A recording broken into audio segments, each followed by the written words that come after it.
हाँ तो जय हिंद प्यारे साथियों, जितने भी मैट्रिक 2025-26 का एग्ज़ाम देना चाहता है, ये क्वेश्चन पिछले वर्ष का है 2024-25 का।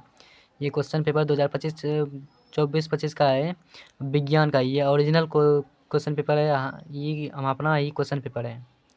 अगला बार हम ही दिए थे एग्ज़ाम। ये 112 विषय कोड रहा।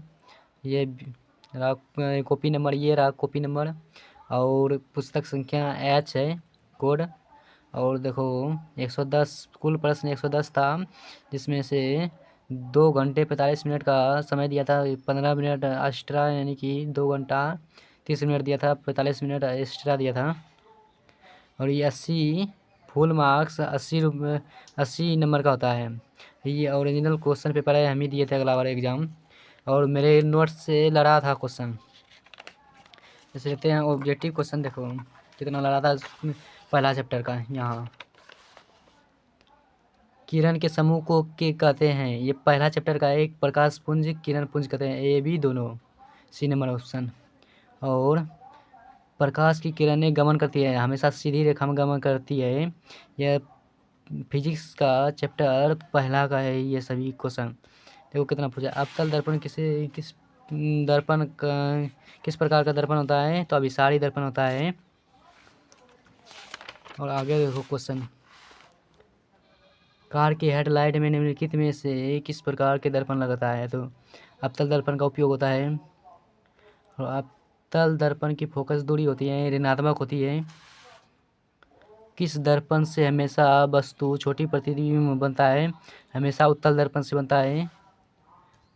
वायु में प्रकाश की चाल निर्वात की अपेक्षा कम होती है। और इसके बाद इधर जो है दूसरे चैप्टर से, यानी कि तीसरा चैप्टर से ये जो है ना पूछा गया, इधर तीसरा चैप्टर से इतना पूछा है।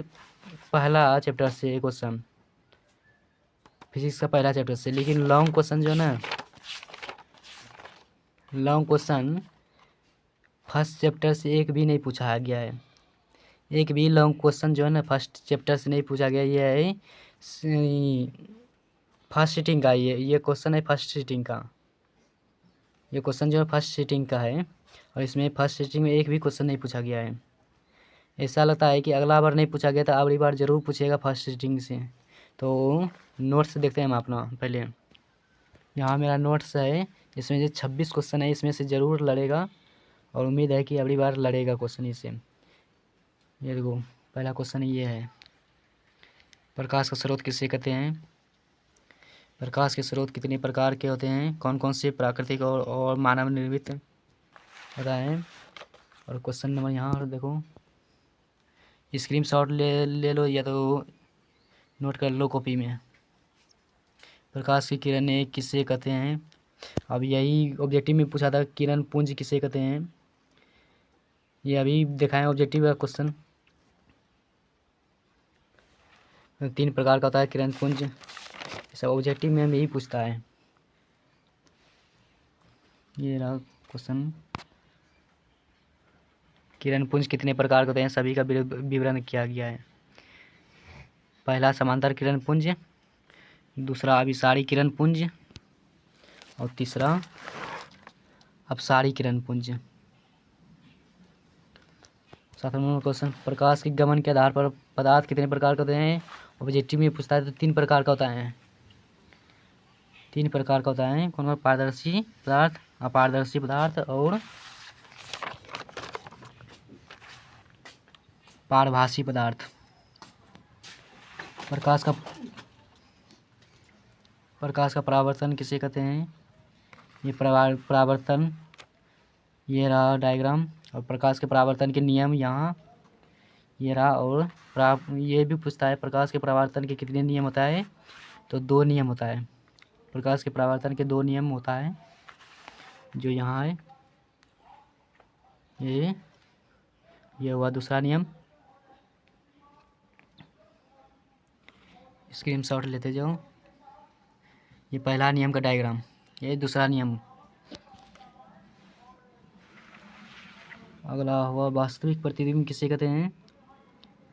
वीडियो रोक के स्क्रीनशॉट ले लो या तो लिखते जाओ वीडियो को रोक रोक के। ये रहा डायग्राम। और काल्पनिक प्रतिबिंब किसे कहते हैं, ये रहा काल्पनिक प्रतिबिंब किसे कहते हैं, ये हो सकता है पूछ सकता है। तो ये काल्पनिक वास्तविक प्रतिबिंब और काल्पनिक प्रतिबिंब में अंतर है, 2 अंतर, और यहाँ है तीसरा अंतर और चौथा, ये रहा अंतर। और बी परिवर्तन किसे कहते हैं, ये रहा, और इसका डायग्राम। पार्श्व परिवर्तन किसे कहते हैं, ये रहा। वीडियो रोक के लिख लो, कॉपी में नोट कर लो।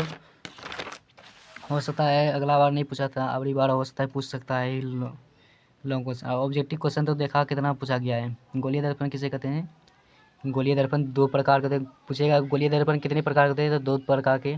ऑब्जेक्टिव में भी ये रहा क्वेश्चन, ये 16 नंबर का क्वेश्चन। अवतल दर्पण को अभिसारी दर्पण क्यों कहा जाता है, इम्पोर्टेंट है। ये रहा डायग्राम समझाने के लिए अवतल दर्पण का। और इसके बाद उत्तल दर्पण को अभिसारी दर्पण क्यों कहता है, ये रहा।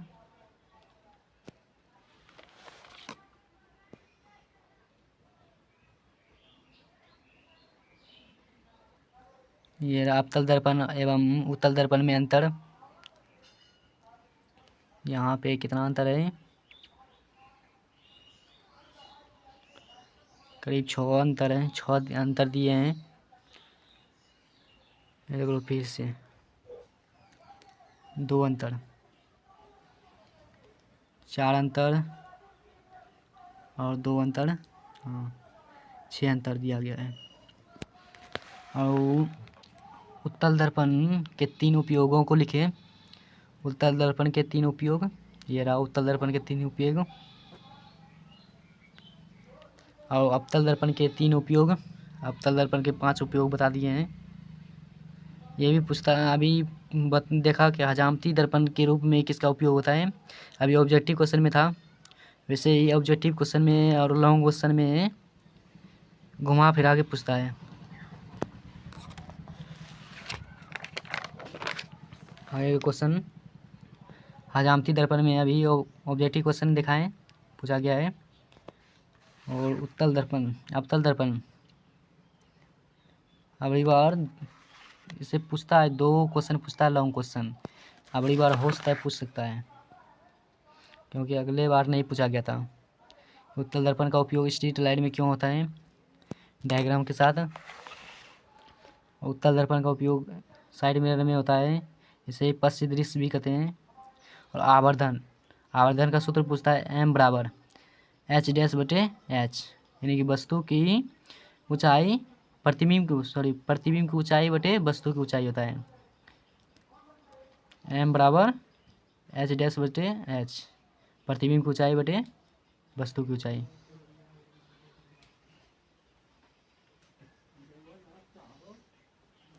तो नोट्स ठीक रहा, अच्छा लगा तो क्या कहता है सब्सक्राइब कर दो चैनल।